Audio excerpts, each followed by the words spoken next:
hang out. You have the success to kind of relieve some of that stress. But which they were perennially... Fala and Ace were part of because they were in secret. Not really, no, not for the first part of the year, sure. But since there was like 8 months, they didn't really win very much. They were always good. They were good teams. But Wait, you underestimate how draining it is to not be the best. You're talking about Team Secret? Yeah. Yeah, that won early on. Huh? Yes, early on. Since then, yeah. They won the first project. Guys, that's like a year plus ago. I know, you're talking about the last year. You just said the last year. I think the point Kyle is trying to make was they won that major, and because of that, they were getting invites to tournaments, so they didn't need to play any qualifiers, and that is relaxing. Yes. So that's Ace and Fata. Yes. Right, so they haven't been on the road for the whole year then. But they're training. The thing is, you're losing. So I get what my point is. If you're on top, you don't feel the pressure to get better. I did not speak properly. That is on me. Like, VP gets to relax. Seems to happen a lot. Because they were winning, right? And that might be part of the reason they lost at TI. These teams, if you finish 5th, you're like, oh, God, like we're almost there, we'll get there, and there's no breaks. Yeah, that's definitely PPD for the last 12 months. I just don't look. I look at OG, and even though they're in the losers bracket, they're on like their 2nd player of the season. They look happy. I mean, they won TI, to be fair.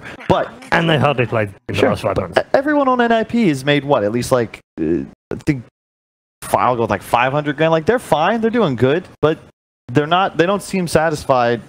I feel like we're talking about NiP like they're eliminated. They're not dead yet. I want to see this game. Not yet. I want to see what they can. I just want to see a really solid performance with a good draft, because I feel like maybe we're talking them down more than they deserve. Like, they're definitely not in their A game. They're maybe a little bit lost, but if everything comes together, they can win the series. I mean, they've still got high quality players and a legendary drafter in the team. They can get out of trouble.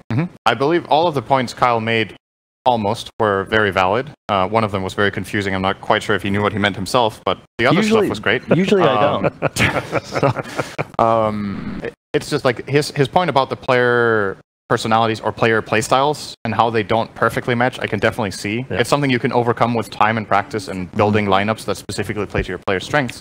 That's the kind of thing I would like to see in this game. I'm going to give you one more question around this NiP lineup, just while we wait for the last of the bands to come. And it is this. We haven't tackled this because I guess we've had a lot of other things to talk about. Are they suffering from post-major mind crash disorder? In that they really enjoyed playing with it, really enjoyed the major, had a great result.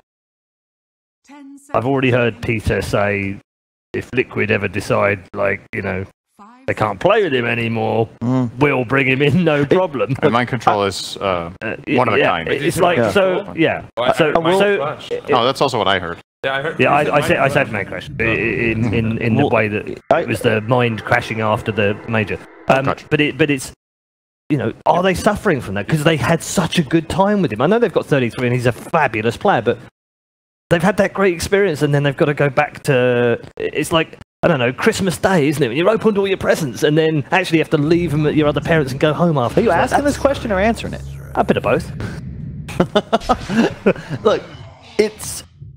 I'll be honest, a minor factor in the decision of mine to like panel not play was looking at the top end of Dota and realizing how impossible it was going to be to find 4 players as good as the ones on these teams that are not changing rosters. Think about hold on, because we already agreed that after TI, when Peter put this team together, this was a good team on paper. No, it was the best available, Paul. After TI, they did very well, and they finished 4th at the major. So nothing was wrong up to the end of the major. That's like my question is, are they suffering after the major because of what they went through before the major? No, I think that's what happens when you replace a transcendent, possibly best player in the world with incredible versatility with a very, very good player. If you think, I'm trying to do like a sports analogy, right? Like, imagine if you got a chance, like Messi was loaned to your squad for a few days. Yep. And you play gloriously because it's Messi, right? Yep. And then Messi leaves and you get, I don't know, who's like a good,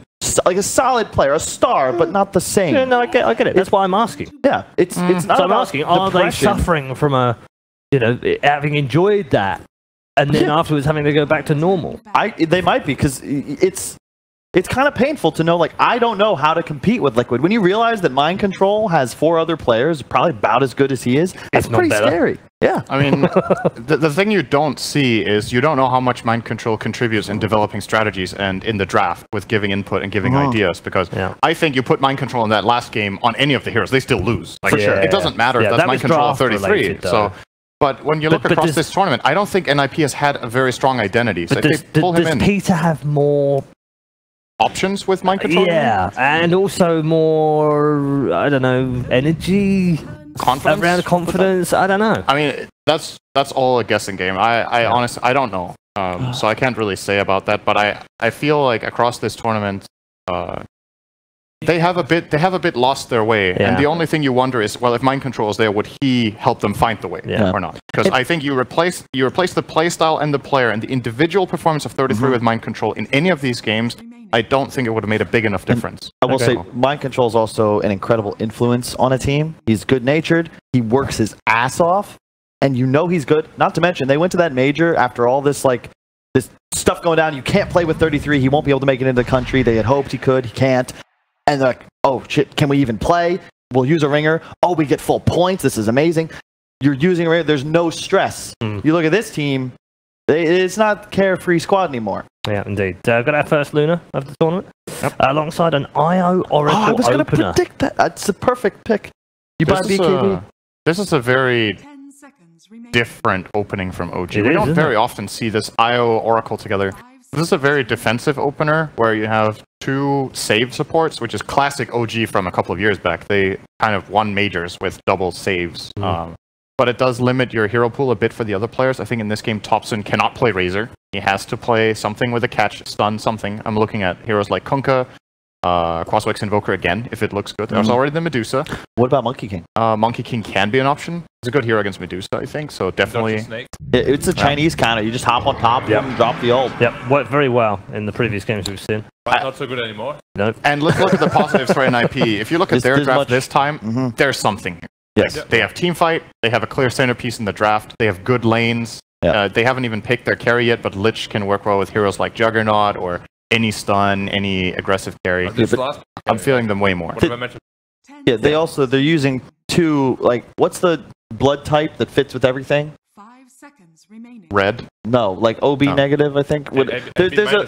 Sure, the blood type that goes everywhere. That's what Grimstroke, Lich, and Centaur kind of do for a draft. Because they're good, and you can pick effectively whatever the hell you want when you have these heroes. Because you've already set up, Grimstroke, Centaur is self-explanatory, as you said, they have teamfight. Now it's just, hey, pick a couple cores you like to play.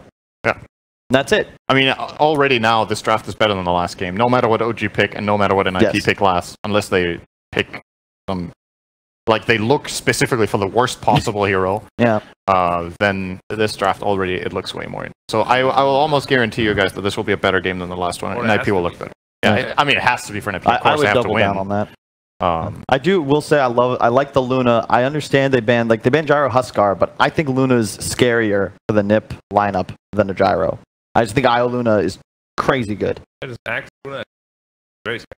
Yes. At the same time, though, IO Luna is not very good against Grimstroke Lich until they get BKB. True. This Luna can't really fight until BKB. They have Oracle. So they do, but it's still not easy. I don't consider Luna a particularly good hero against Medusa either. The way you kill Medusa is you break the mana shield by having single target damage. Luna is a spread damage carry. Sure. She doesn't take Medusa down whatsoever. Yeah, I thought they would go back. Dire team ban. Well, I didn't think... Weird. This is something I used to do a bunch. The IO Tide. It's a good combo. Tide's big weakness is it's hard. You're susceptible to being split pushed. And Wisp gives you map mobility along with incredibly strong team fight. So you're not punished by... So scared to pick Tide.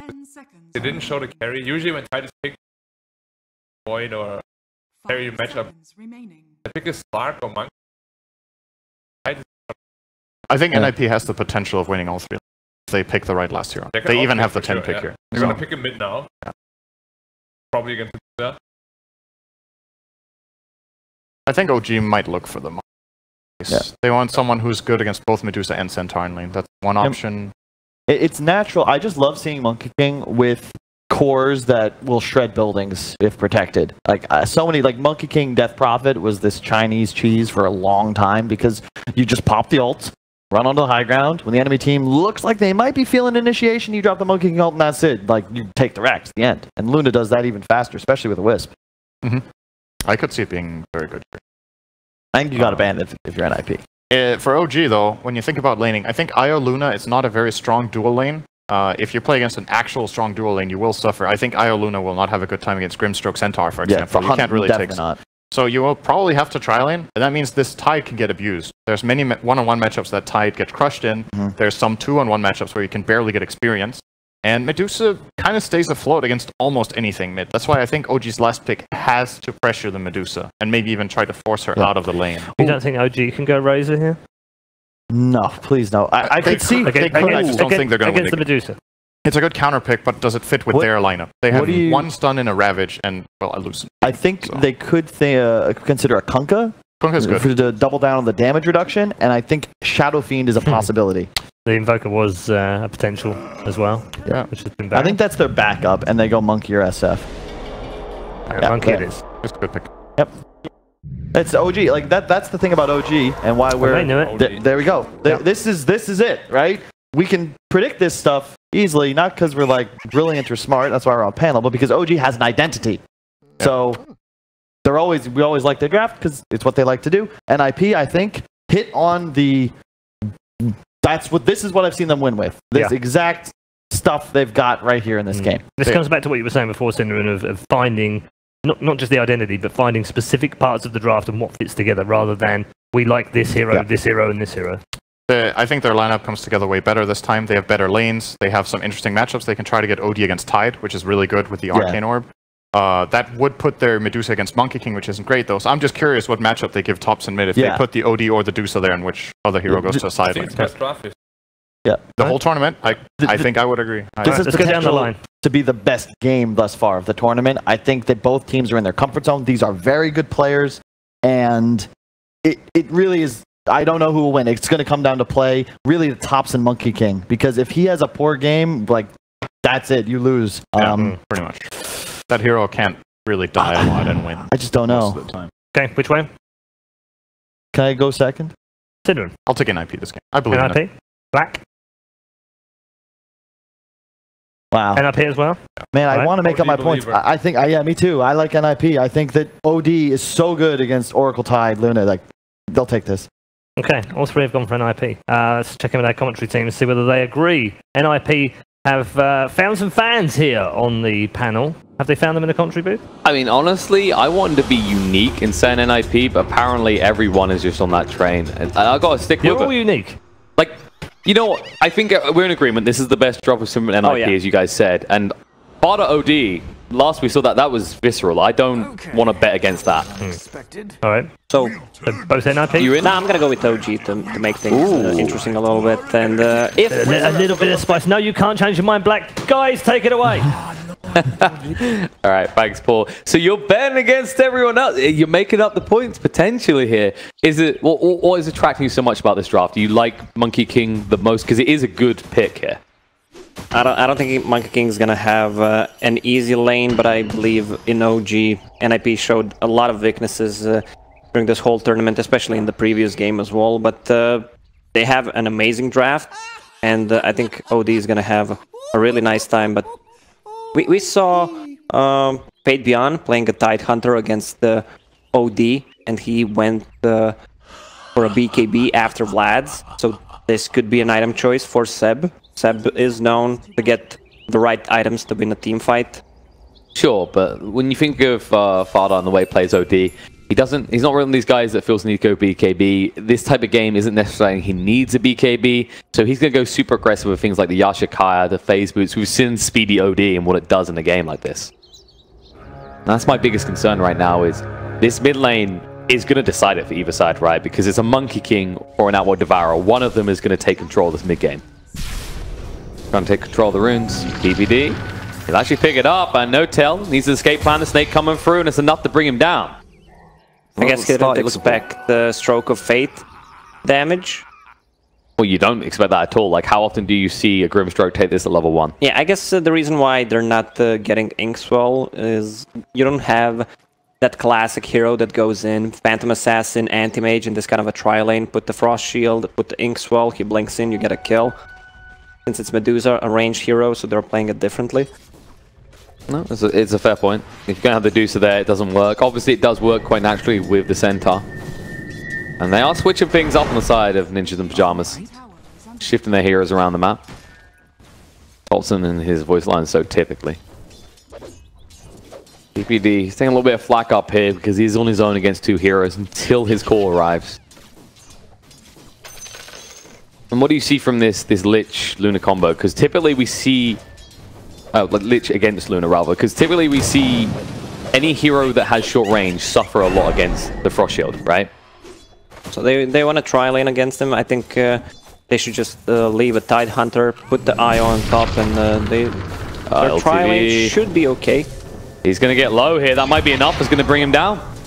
He's dead. And No Tail came up here. The Tether a little bit too late to do anything to help. Jarek's backed away for a moment, and actually he needs to back away himself now. Gonna get him low. Inkswell moving in. Saxa will connect with the Fairy Fire. Shouldn't protect him either. Jarek should be going down here. One final tap from Saxa will be enough. Fairy Fire. How many of these you got? He's just buying time. They're not pursuing still. They think he's going to deny himself. They realize that he's still here. I mean, you can call space, but there's a point at which it's no longer... It's just inevitable. One more TP before you die. Come on. Can he get the deny? Can he get the deny? No, he can't. Saxa loses half his HP pool, though, to tank the creeps.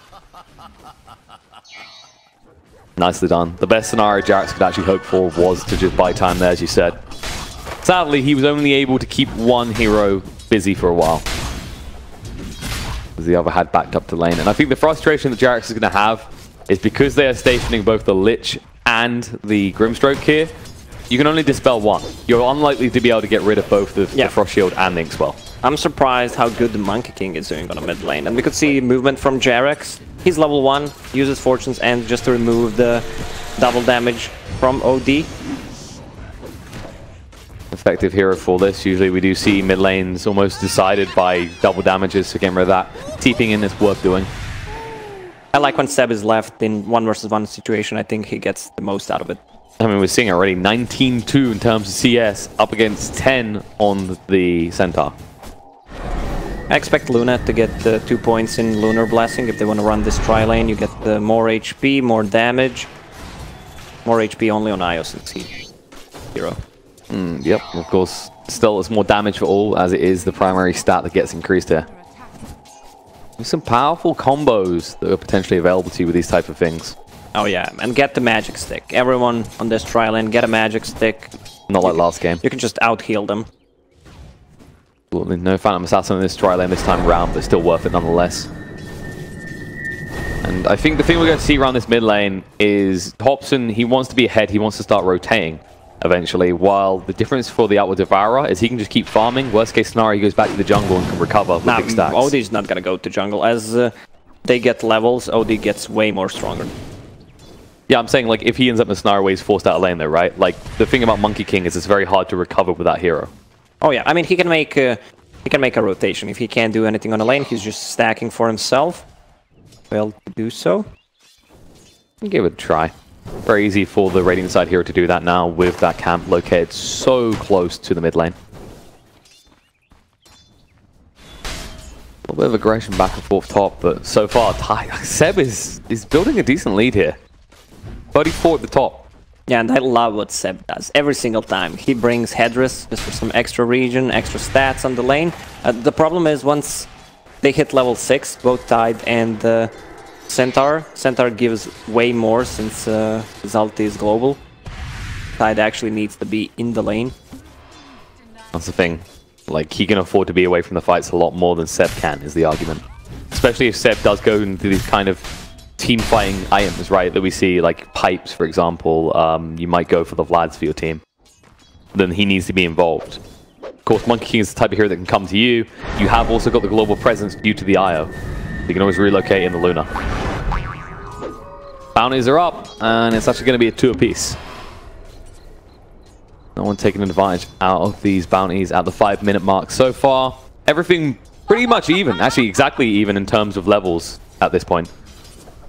And the panel did say this will probably be our closest game yet, and well, it's looking that way with this start. Yeah, NiP finally with a good draft. What they had in the previous game was really meh.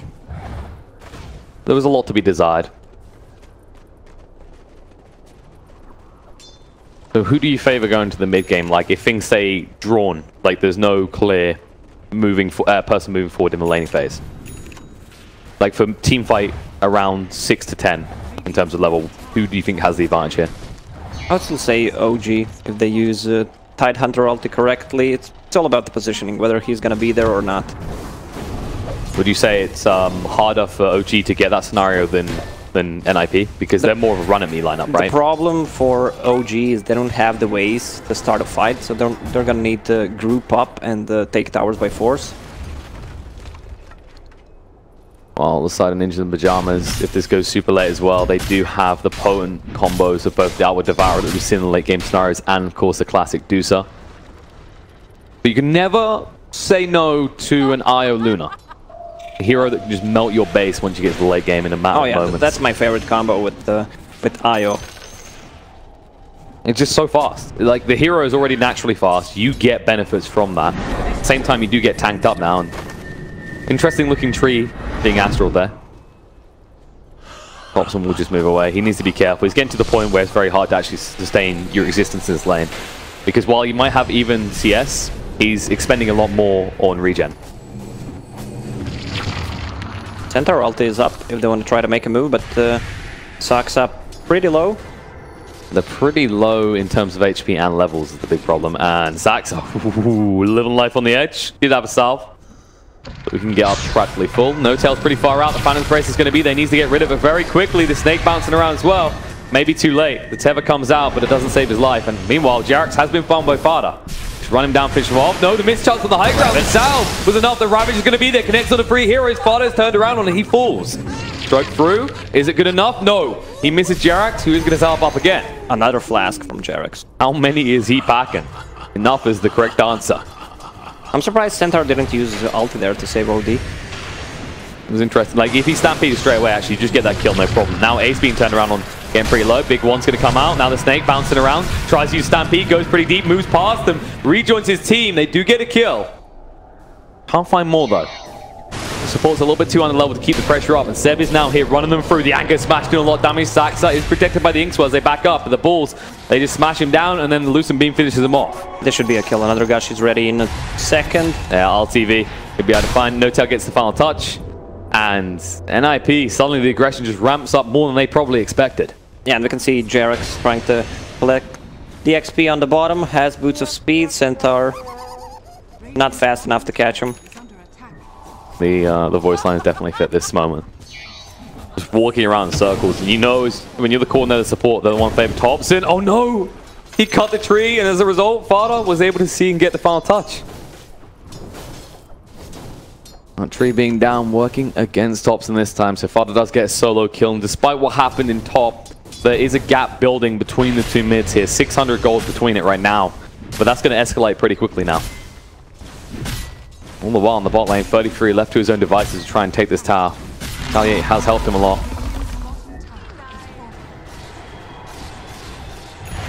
And Centaur, the thing is, like you said, he's just involved even when he's not there. So he can just be farming, and if Seb takes time off to try and actually help these other lanes, it's very clear who's winning. Even if you get like a pick off on a support, it's still a Centaur farming, and these two are the ones that can build the utility, the control for these team fights.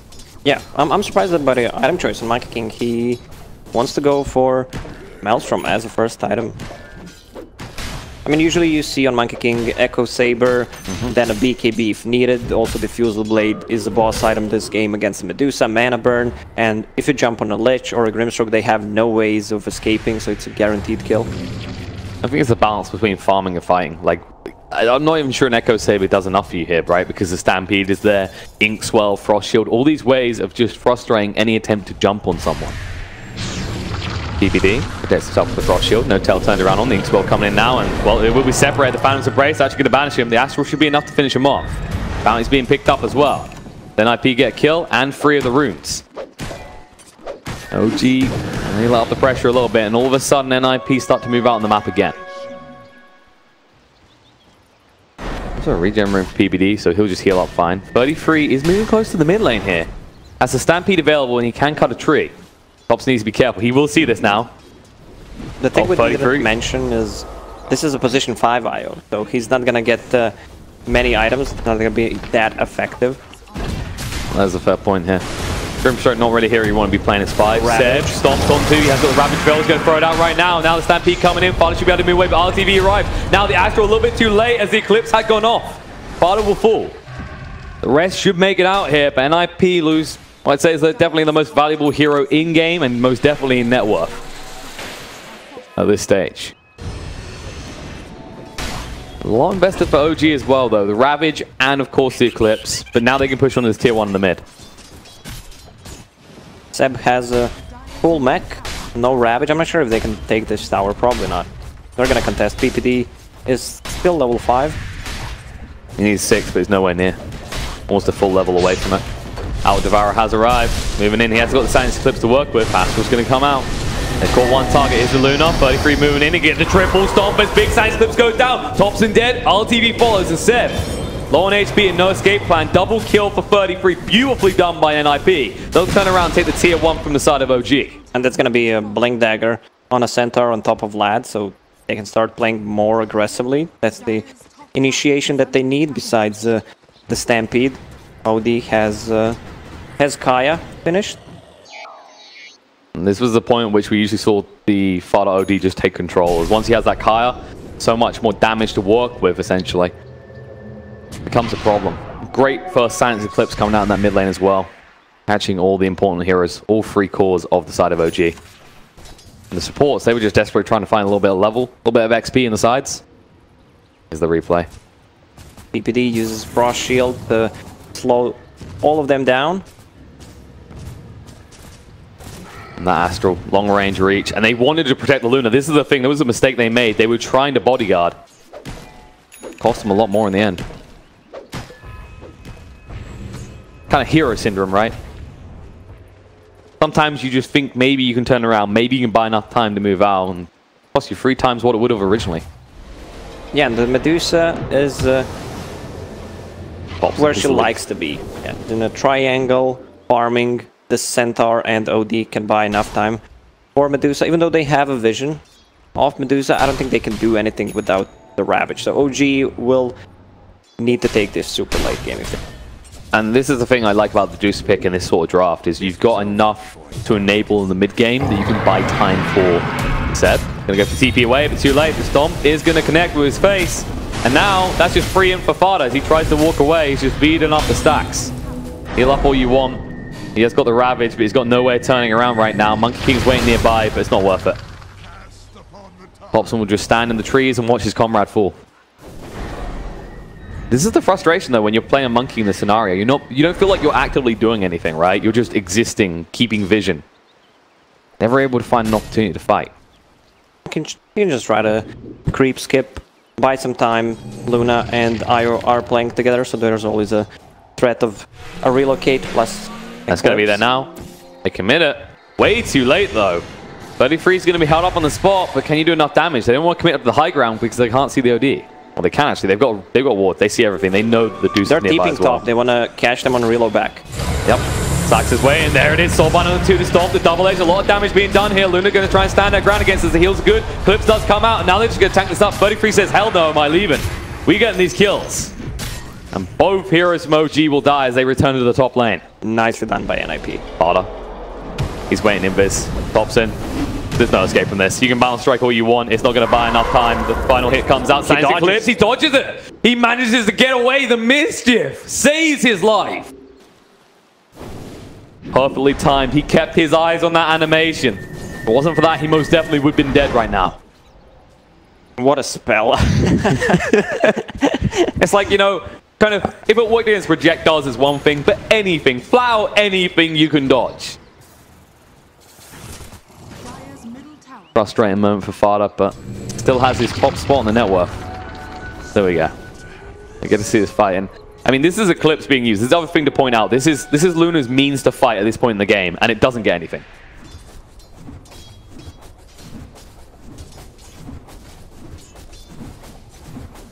A bit of frustration. They felt like they could get 33 in time, but so tanky and so fast. That root came out a little bit too late from Jerax. Maybe if you catch him around the rune spot instead of the high ground, then you feel like you can commit. They had the vision to know it was a bad idea. Baxter just here, scaring a little bit at Thompson. He's already used the Primal Spring, so Baxter can hang around for a little bit before backing up here. He's scouting him. He is, but he's guessing wrong. He was taking a calculated guess. He'll at least get the creep wave, though. Like right now, Thompson is in full recovery, and he knows it. Yeah, this is the game that Monkey King is going to play for quite some time. He needs probably a BKB next time. There's a lot of magical damage inside of NiP. But the problem is, NiP could try to force a Roche fight, even though it's a good... for OG, they have a Ravage, they have Eclipse, Monkey King ulti. See if they can do anything, but it's a level 2 Wukongs if they want it now. As Monkey King just hit level 12. Of course, once you get to level 20, you do get your hands on that Primal Spring damage talent. So at that stage, if you keep split pushing like this, it's so much easier, much less threat to yourself when you do it.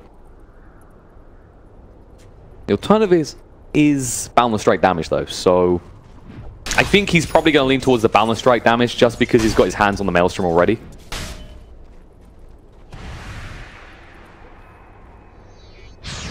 If OG can make a move, though, they have got everything. As you said, you've got the Ravage, you've got the Wukong's Clips, you've even got the Relocate. Seb's getting closer to a Blink Dagger. I don't think he's going to go for Greaves this time because they lack initiation, and if they just jump them, they have nothing to react with. There's no time to wait around. Like that's the thing. They need to go. I mean, your Luna can farm up, but at some point, you just got to look at this game and go, at the same rate that she's farming, there is now a Devourer and a Medusa farming equally. This OD alone. Yep, they go in. Thompson does jump in with the Wukong's down right now. Fana's going to stand his ground and fight. There's a silence clip. Dodges it again. No, he takes a lot of damage, but it's not enough to kill him off. They get the kill. The Relocate was committed as well. But that's a huge kill again on Fara.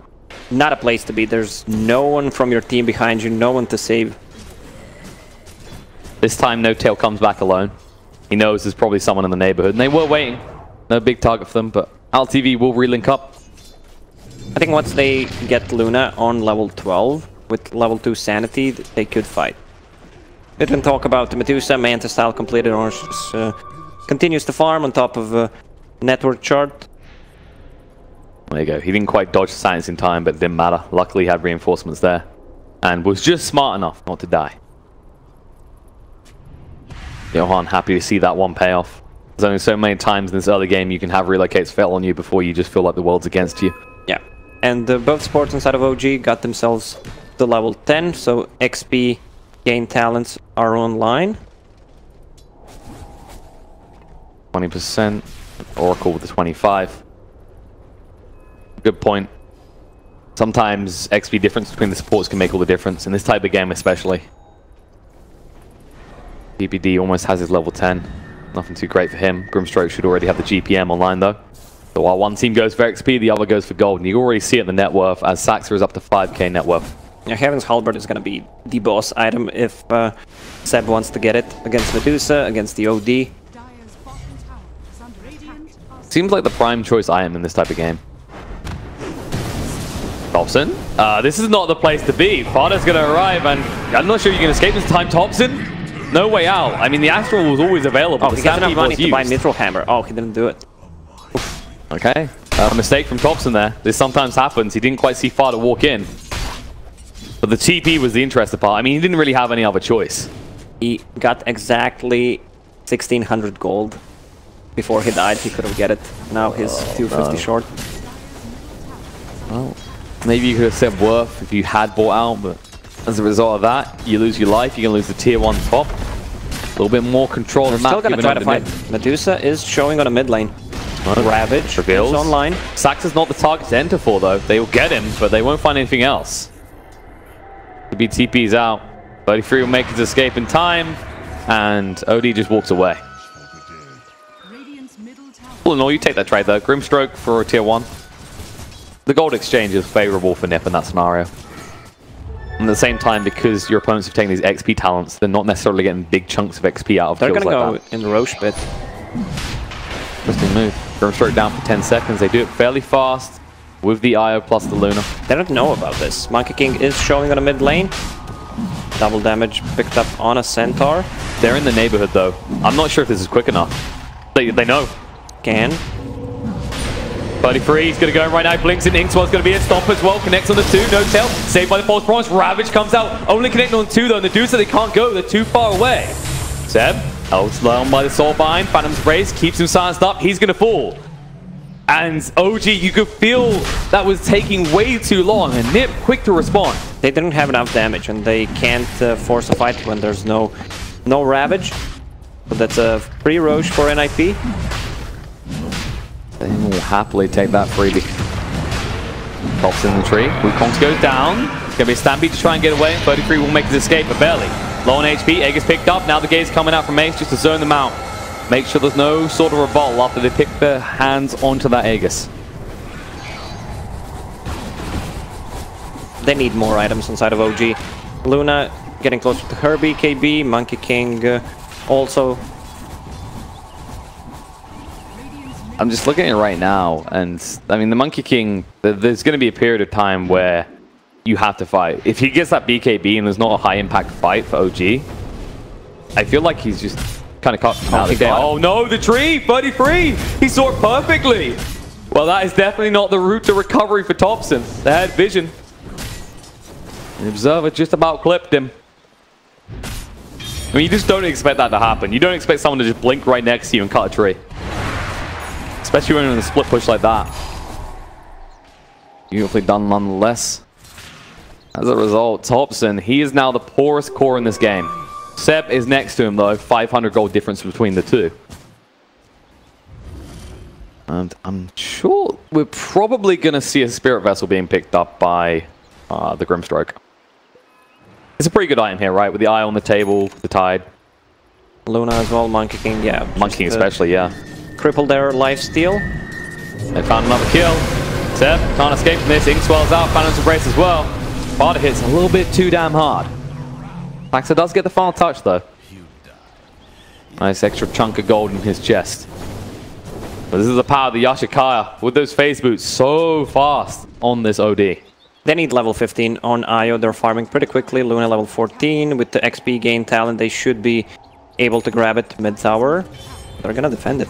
There's a move coming in. They want to finish the tower, but look at this. 33 is coming in. Sneaky horse through the tree line. They keep it alive. They did use the glyph, but it's low enough. 33 on the prowl. Actually, you might be able to cut them off here. Notel is heading north, trying to just regroup with the Monkey King. They'll meet up. That does mean that NiP finds himself in the center of the map. They can push for this tier 2 in the mid lane. They've already taken the one in the bot. Right now, you can just see it. Thompson still doesn't want to fight. I mean, how do you fight into this right now? High ground. Like, high ground feels like your only safe choice. Thompson, no! He gets caught by the stroke of fate. He can't dodge out the Phantom's Embrace with the mischief, and he's going to go down here. Barter rotates back. Now in the mid lane, can they make a play? They've got more heroes here. There is. They're going to go in. Stampede's going to come out. Seb with the Ravage does just about clip onto the center. Now the gates will turn around. The Eclipse is going to come out. Ace stand his ground. The Chain Frost bouncing around between them. But it goes the wrong way. And LTV protected by the false promise as well. They need to get out. The relocate should take them away. And the rest of the team now need to retreat. PBD moving in. Looking for the opportunity. You won't find it. The tower is already down. Barter has returned to the fight. They know they can't stand against this. They might have to surrender the upper tower. Use plus relocate. They can't really fight right now. They just need to buy more time. Monkey King needs to be more careful. He got caught a couple of times and doesn't have a BKB yet. Definitely starting to look problematic for the side of OG. 11,000 net worth lead. And it is equally spread when you think about it. You've got the Medusa and the OD at the top of the charts. And like, it's one thing when Medusa does this because you go, okay, we've probably got 5 or 10 minutes before she becomes a serious problem. But now with Devourer, this is like peak time for him. Before you pick up those BKBs, before you're able to defend against the overwhelming power of this hero. And Seb is so far away from this halberd. The problem right now is if you can't take a fight or two, by the time you have this halberd, you might lose a lane. Someone has to buy time. Ninjas in Pyjamas. They want to use this Aegis It's gonna be gone in less than a minute. Ravage, 60+ seconds. They just got good value out of the map there. They got all the bounties as well. You can already see the difference between the two teams. It was like double the money from bounties for the side of Ninjas and Pyjamas. The Scardy online for Ace. How do you run away? Like, if you get caught, you can't escape now. Unless you've got something like a relocate out, but how often do you see defensive relocates to safety anymore? It's almost impossible. They went hunting. They couldn't find anyone, and back at their base, something's about to happen. Ace is tapping on the high ground. You can disarm him for the meantime. Aegis, 30 seconds, less than 30 seconds actually. They can at least get tier 3 tower out of this. BKB comes out from top, and Sparta jumps him. Now the balance strike's going to be there. He can get the Jig, protected by the Frost Shield. Astral's going to come out, blows things down. Means that Seb can't actually initiate. Blink on cooldown for 8 seconds. Ravage up on 15. Do they go or do they go back? They decide to go home instead of going bank, as the Aegis does expire. They dealt some damage to the tower, but instant smoke from OG. They want to catch them off guard. See if they can make something happen. The risky part is moving up to the high ground here. So they're going to just dangle LTV. Problem is, they're going to know that there's someone tethered to him. And if they can't see the tethered person, they know there's a smoke already going on. They move to the other side of the map. They just need to push in on the top, take out that tier 2, and then the moment OG makes a mistake, they can take the whole base. There's definitely enough damage on this Medusa now. Don't underestimate Luna with Io. They're both level 15, level 2 ulti with Aghanim Scepter. A lot is weighing on this Luna. We've seen a few eclipses that haven't worked out, and Seb, been found, Phantom Embrace is coming in, he needs to get rid of it right now. BKB from Fada, there's the Science Eclipse, gets rid of the Tidal and chase approved. BKB from LTV trying to fight, he's lost his eye, he's lost his way out. Fada, he can stand his ground against this actually, the buyback's going to come out, can Io get there in time, trying to buy some time for LTV, but it's too late. The retaliate from 33 hits too hard. Dusa has found Thompson, and he has no way to escape this either, he's going to go for the TP, it's the only way out that he has. But that does mean your base is now exposed. No Wukongs to work with. You've got the Ravage, but no time for 25 seconds, no buyback. This is at least one set of racks. Yeah, it's a hard choice for Seb there. If you want to use Ravage, the animation, OD can always use a BKB. And then you're not going to have a Ravage if he doesn't have a buyback. So this is a free set of racks for NiP, and they're not stopping. They're feeling greedy. They can taste this victory on their lips, and they want to secure it. Putting OG 2 lanes down at this point, they'll go a long way towards it. 33 standing his ground, only down to half HP at this point. Boundless Strike will stun him in place. Glimmer Cape is going to be revealed with the dust. They get another tower. It was denied by Oracle. So nice little move by Jerax to ensure they get a little bit less gold out of this, but you're still laying down. The question is, what's the next play for OG? Do you try and move out of the base and take control of the top side of the map? Maybe target the mid, because there's still a tier 1 there for NiP, so anytime Roche is up, I mean, we saw what happened last time OG tried to walk into the Roche pit because of that tier 1. They could try to sneak in the Roche pit. Roche may respawn in 30 seconds. If there's a quick spawn, it definitely favors Ninjas and Pyjamas. You can already see the way that Ninjas are playing. They're playing around the high ground that the Radiant side has for that Roche pit. You can see the clear difference in the mid performances this game. Bardo's having the time of his life, and Thompson is trying to recover. 33's way in though. Stampede comes in. Stomp's going to be there as well. Now the Eclipse going down. They bait him in. They'll find the kill in the center. Down for 65 seconds, but Fardo is here now. Astral's going to be there. LTV chases forward. Eclipse has been used. He needs to be careful about this. Fardo, BKB gets activated. He's looking to fight. BKB comes out from both the Soulbind. Connects the two cores together. They need to get out real fast. Wukongs is going to go down. But guess what? Ace is here with a DD. Medusa looking to fight. Gaze is going to be activated. Thompson gets into the trees. 33 cannot find him. The chase of him more in the back line. The Chain Frost comes out. It's onto the support. No tether and lockdowns. LTV kept alive. And Seb with the use of his ultimate will secure a kill on the Fada. Ace still standing against this. Has enough damage to work it through. Disarmed in the meantime. Phantom Race is going to be on Seb. Looking to turn around on this. Thompson back involved in the fight. Going to get into the trees. Now 33. Reinitiates. Stomp does come on to LTV. Seb just chasing on forward here. A lot of damage coming out from this guy. Slowing him down as well. 33 down to half HP already. LTV not done though. They're going to get rid of the Phantom's Embrace once more. And they're looking towards this tower. Creeps are on the way in, and it looks like OG, they take a fight. Everyone's so beefy. Roche is up. Does OD have a buyback? Yes, he does. They might want to contest.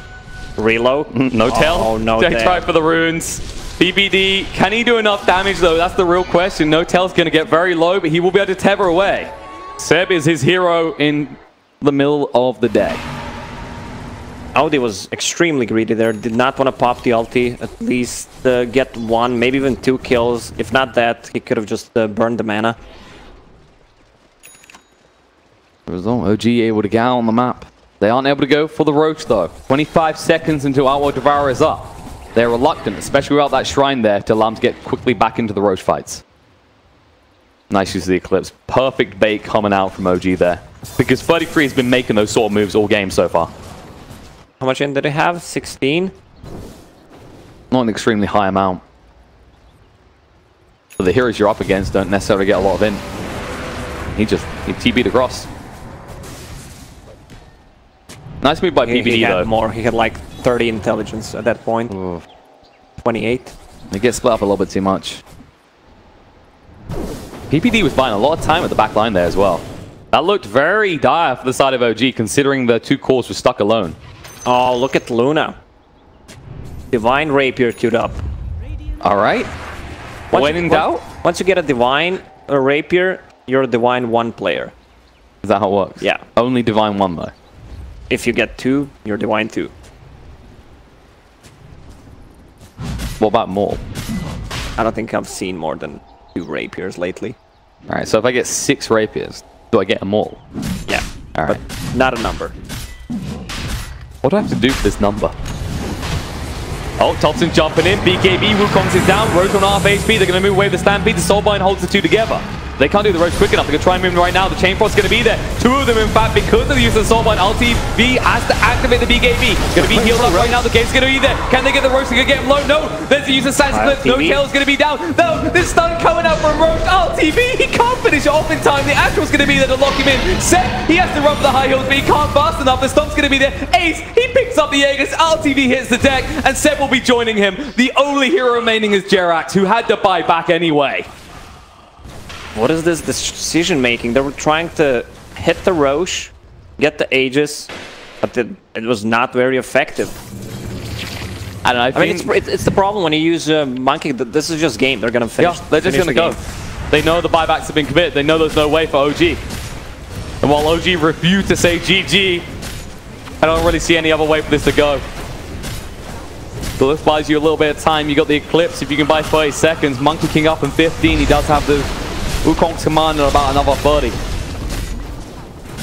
They needed to save Monkey King ulti when there's no Centaur ulti. Otherwise, they're not gonna be inside of it. I mean, they kind of bait themselves in, right? They thought it was lower, clearly. They jump in the pit like that, and you're just inviting a Soulbind to occur. And it was on the optimal targets as well. On that stage, it just seems simple for Ninja.